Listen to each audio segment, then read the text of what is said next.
부산의 위안부 소녀상을 둘러싼 한일 두 나라 간의 갈등이 커지고 있습니다. 우리 정부는 어제 주한 일본 대사를 불러 강력히 항의한 데 이어 후속 대응책을 고심하고 있습니다. 취재 기자 연결합니다. 강정규 기자. 네, 강정규입니다. 네, 위안부 소녀상을 둘러싼 갈등이 양국의 외교전으로 번지고 있는데 우리 정부 어떤 대응책을 마련하고 있습니까?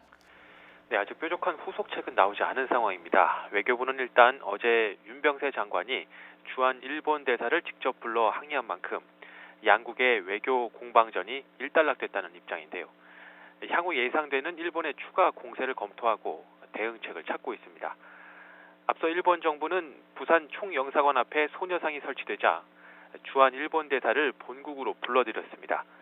해외 주재 외교관을 철수시키는 것은 외교상 매우 강한 항의의 표현인데요. 일본은 지난 2012년 이명박 대통령이 독도를 방문했을 때도 주한 일본 대사를 자국으로 불러들인 적이 있습니다. 일본 정부는 또 한일 통화수화부 협상을 중단하고 고위급 경제협의도 연기하겠다고 일방적으로 통보하는 등 동시다발적인 보복 조치에 나섰습니다. 그동안 과거사 문제에 있어서는 일본이 수세였는데 지난 2015년 말 한일 위안부 합의를 기점으로 양국 간 공수가 뒤바뀐 모양새입니다.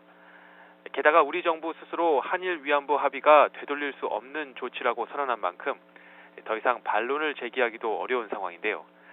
탄핵 정국 속에서 향후 한일 관계의 주도권까지 뺏기는 것 아니냐는 우려가 나오고 있습니다. 네, 결국 재작년에 이루어진 한일 양국 간 위안부 합의가 발목을 잡고 있는 그런 상황인데요. 국내 반발도 고민거리죠? 네, 그렇습니다. 어제 사법부가 한일 위안부 합의 문서를 공개하라고 판결했죠. 정부 입장에서는 그야말로 엎친 데 덮친 격인데요. 외교부는 이에 대한 실무 준비 절차에 착수한 상태입니다. 다만 아직 법원의 판결문이 공식적으로 송달된 것은 아니어서 구체적인 언급은 자제하고 있습니다.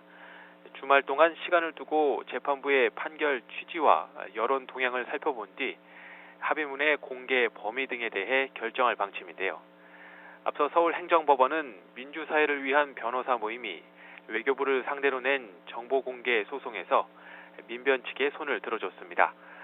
공개 대상은 1차에서 11차까지 한일 국장급 협의 내용 전문입니다.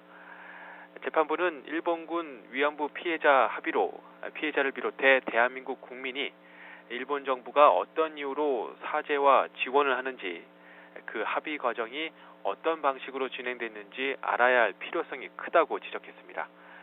이어 정보의 비공개로 보호되는 국가의 이익이 국민의 알 권리보다 크지 않다고 판단했습니다.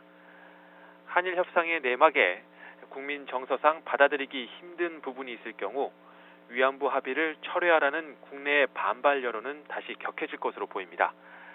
국가 간 외교적 합의를 번복할 수도 없는 상황에서 정부는 나라 안팎으로 공격을 받는 처지에 내몰릴 수도 있습니다. 지금까지 통일외교안보부에서 YTN 강정규입니다.